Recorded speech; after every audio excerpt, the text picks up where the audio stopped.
Hello and welcome again to Hypnosis Today, where we explore how people are using hypnosis to achieve remarkable things. If you've just joined us, we have as our second guests, Chris Geyer.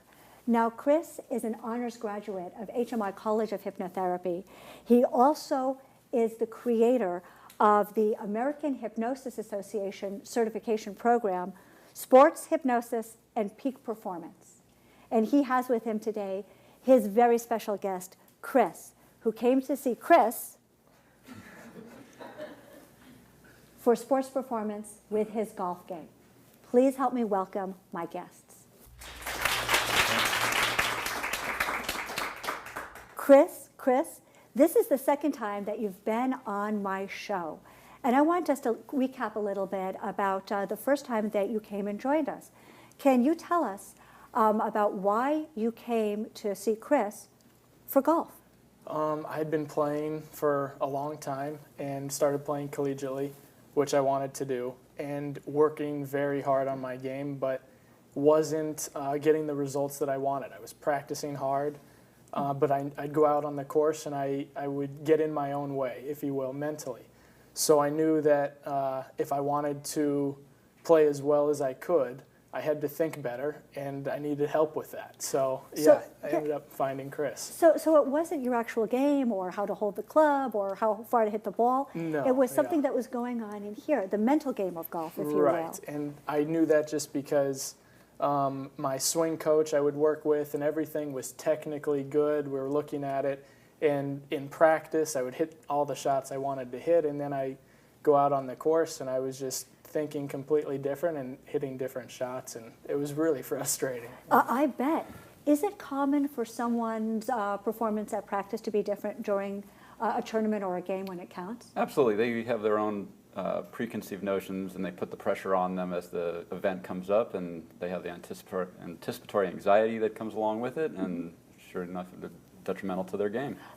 Why did you want to see a hypnotherapist, of all things? I had heard that Tiger Woods worked with one, and that was really the biggest reason I looked online and found him, and it's worked out really well. Well, I'll tell you, I go to the guy who wrote the sports hypnosis program. I think that is amazing. What was it like the first time that you worked with Chris? Well, I worked with Chris in a couple different capacities. The first time I worked with him as he went into a state of hypnosis. He really enjoyed that, and it was very relaxing for him. You know, understand that athletes, just as most of us, they don't know how to relax. And that's what hypnosis really can do, create that whole association to relaxation. So we brought that to his entire game. Doesn't mean that you're not aggressive, just doesn't mean you're not in anxiety. So I have a question, because I always thought that relaxation and peak sports performance are antithetical. How can you be relaxed and aggressive at the same time? I'm going to let you take that one. For me, I could be aggressive with the shots that I wanted to hit, in the sense that I could hit the shots I wanted to on an aggressive line and attack pin locations and that stuff, while not having my heart race or being nervous or any of those other things that go along with what I was struggling with. So. Got it. So after you came to say Chris, how did your game change? Well, we started working immediately on everything that I was struggling with mentally, and we implemented a huge thing for me with visualizing the shots that I wanted to hit. So that helped tremendously to relax me and give me the confidence as if I had already hit that shot. And that's what I've been working on and practicing, and that's what's helped me a lot. Yeah.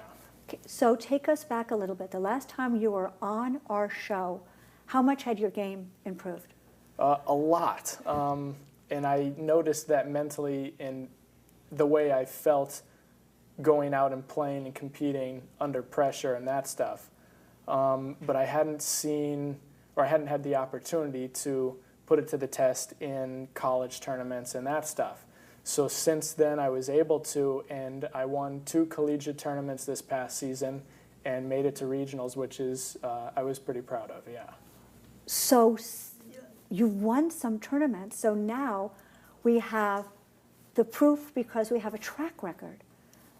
Yeah. Teach us, Chris, what are some of the things that we can do with our athletes that you did with Chris? No, Chris really allowed himself to just let it, his relentless pursuit for perfection in his game went into his mental game as well. So he said, I want everything you got, which was, okay, great, let's put it to the test. We did things in vivo as part of my certification. In vivo, right? define your terms. In life. So I went on the course with him a couple different times, found out, tweaked where he was bringing up his own pressure while he was trying to imagine pressure as doing a 2-foot putt, imagining everybody around him. But that only built upon when he really got into the situation of the event. So he was really, high anxiety at that point, and he was missing his shots and whatnot. So this was in practice? You went out onto the course with him? Yes, absolutely. Okay, so that's in vivo. Yes. As a therapist, I was trying to find out what were his triggers, what were the clues for me to help him through his game. So as you're out there on the golf course with Chris, could he see it in your body, or did you talk about it and say, wow? I don't think it was that apparent physically. It was more a mental, the thoughts that I had would manifest during my swing or during play. So I would tell him, hey, look, I'm having some negative thoughts right here. And because I know that that's going to cause me to hit a bad shot. Okay, so I'm going to have you pick it up right here. So he says to you, I'm having some negative thoughts. What do?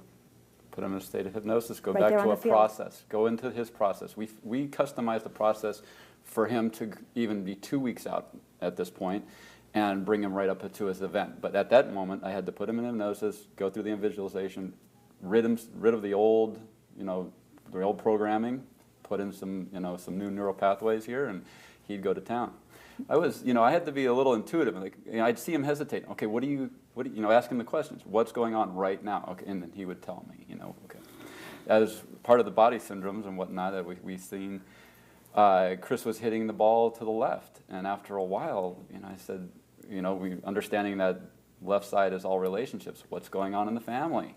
And he cleared up a bunch of that, and the ball started going straight. I'm like, okay, let's work with that then, So what else did you learn besides how to improve your golf game? I've gotten a lot closer with my father in particular.